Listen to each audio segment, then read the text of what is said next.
그 전자의 실질적인 핵전화, 그걸 우리가 유효 핵전화라고 합니다. 별표를 제가 2개 했는데, 다전자 원자에서 전자가 또 다른 전자를 가림으로 핵의 전하와 전자가 느끼는 실제 핵전하가 다른데, 전자가 느끼는 실제 핵전하를 우리가 유효 핵전하라고 합니다. 아까 리튬 같은 경우 예를 들었죠? 첫 번째 껍질에서 있는 전자는 얘가 플러스 3이지만 한 2.6, 이게 유효 핵전하가 되는 거예요. 이 껍질에서. 그 다음 두 번째 껍질에 있는 전자에서는 1.2.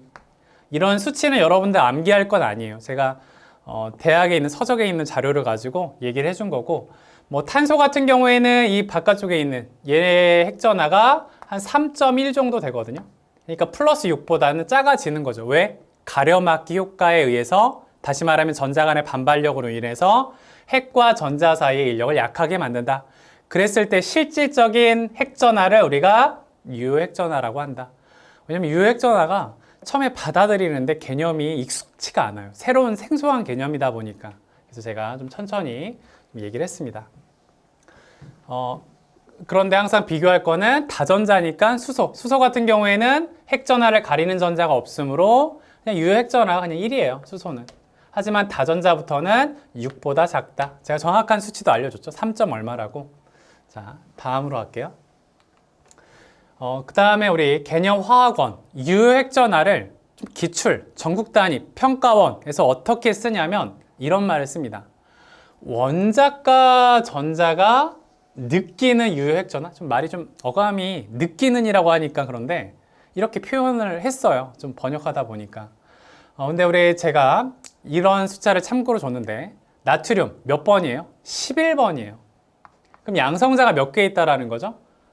11 있다라는 거니까 플러스 11의 핵전하를 가지고 있는데, 우리 나트륨은 11번이니까 오비탈로 하면 1s2, 2s2, 2p의 6, 3s1의 전자 배치를 갖는데, 이 껍질에 있는 첫 번째 껍질, 두 번째 껍질, 세 번째 껍질에 있는 오비탈마다 유효 핵전하가 달라요. 자, 1s는 좀 가까우니까.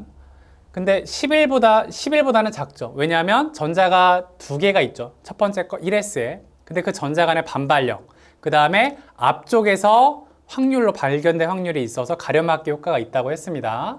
그래서 11보다 작은 숫자. 그 다음에 두 번째 껍질. 그럼 이 안쪽 껍질에 의해서 가려지기 때문에 숫자가 줄어든 거고. 근데 또 ES와 EP도 또 달라져요. 왜 이런 값이 다를까는 여러분들이 대학 가서 이거는 배우게 되고요. 여기서는 뭐 얘기하지 않겠습니다. 그 다음에 3S로 갔더니 확 줄어들죠. 또 왜? 껍질에 의해서 안쪽에 있는 전자 껍질의 가려막기 효과 때문에. 그렇게 해서 얘 유효 핵전하는 여러 가지가 될 수가 있어요. 그래서 시험에는 우리는 원자과 전자에 관심이 있어. 그것만 항상 다루거든요. 교육과정상. 그래서 원자과 전자가 느끼는 유효 핵전하라는 표현이니까 여기서 얘기하면 2.5가 얘 유효 핵전하가 여기에 되는 거예요. 그래서 얘는 나트륨의 경우에는 얼마다? 2.5다. 이런 수치는 암기할 필요 없습니다. 그냥 참고 삼아서 이 표현을 알려준 거예요. 넘어갈게요. 자, 몇 가지 제가 유효 핵전하에 해당되는 값, 그러니까 지금 여기에 있는 수치는 가장 원자과 전자의 유효 핵전하를 제가 표시해 준 거예요. 실제 값이거든요. 그러면 한번 경향성을 한번 우리가 미리 자료를 뒤에 있는 자료 보기 전에 한번 볼게요. 일단 수소는 제가 1이라고 했죠. 뭐 가리는 전자가 하나밖에 없으니까. 자, 리튬부터 쭉 2주기와 우리가 3주기가 중요한데 한번 봅시다. 2주기에서 리튬 1.2, 1.9, 2.4 쭉 어때요? 오른쪽으로 가면 갈수록 커져요. 왜 커질까요? 일단 자료를 보기 전에. 자, 일단은 유효 핵전하라는 거는 핵이 전자에게 미치는 실질적인 핵전하인데, 커진다라는 얘기는 지금 얘는 3번이에요. 양성자 3개. 4개, 5, 6, 7. 그러니까 플러스 핵전하가 증가하니까 당연히 잡아당기는 힘, 실질적인 유효 핵전하가 증가하는 거죠. 원자과 전자에 미치는 영향이. 그 다음에 3주기도 보면 어때요? 값이 커지고 있습니다. 이렇게. 왜? 양성자가 늘어나니까. 그런데 이렇게도 생각할 수 있어요. 자, 정리를 해볼게요. 첫 번째. 자, 양성자 수가 증가합니다. 자, 우리 핵전하가 증가한다고 할게요. 자, 핵전하가 증가하면 당연히 유효 핵전하도 증가한다라는 얘기예요. 두 번째, 양성자 수가 많아지면 따라서 전자 수도 많아지는 거죠. 그럼 전자 수도 많아져요. 그러면 전자 간의 반발력도 증가하겠죠. 그러니까 전자 수가 늘어난다? 가려막기 효과도 커진다라는 얘기예요. 그럼 가려막기 효과에 의해서 핵과 전자 사이의 인력을 약하게 만드는 거니까 이건 또 유효 핵전하를 떨어뜨리는 요인이에요. 그러니까 우리가 같은 주기를 볼 건데 같은 2주기에서 한번 봅시다. 자, 2주기에서는 핵전하, 양성자가 늘어나니까 유효 핵전하 증가합니다. 그 다음에 전자 수도 늘어나요. 전자 간의 반발력 증가하겠죠? 가려막기 효과 커져요. 얘 떨어져요.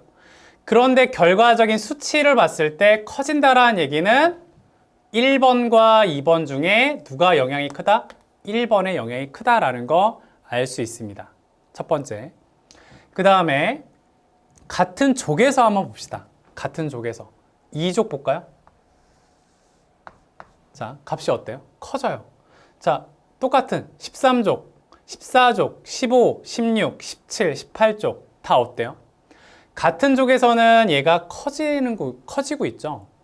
커진다라는 얘기는 자, 아래쪽으로는 뭐가 증가하죠? 또 마찬가지로 핵전하도 커지고요. 그 다음에 전자수도 또 늘어나죠. 그런데 전체적인 값이 커진다라는 얘기는 다시 말하면 이 1번의 영향이 크다라는 얘기예요. 그런데 수치를 보면 자, 5.7에서 3주기가 되는 순간 갑자기 값이 확 근데 감소하죠. 그 이유는 뭘까요? 껍질이 늘어나니까. 그럼 안쪽 껍질에 의해서 가려막기 효과가 크다라는 얘기예요. 그렇게 또 증가하다가 그 다음에 또 팍 줄고 이런 패턴들을 가지고 있다라는 거예요.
그런데 누가 일단은 결론적으로 우리가 수치를 봤을 때 커졌다라는 얘기는 첫 번째와 두 번째 중에 얘가 더 위에게 영향이 컸으니까 전체적으로 커졌다라고 해석하시면 된다라는 얘기예요.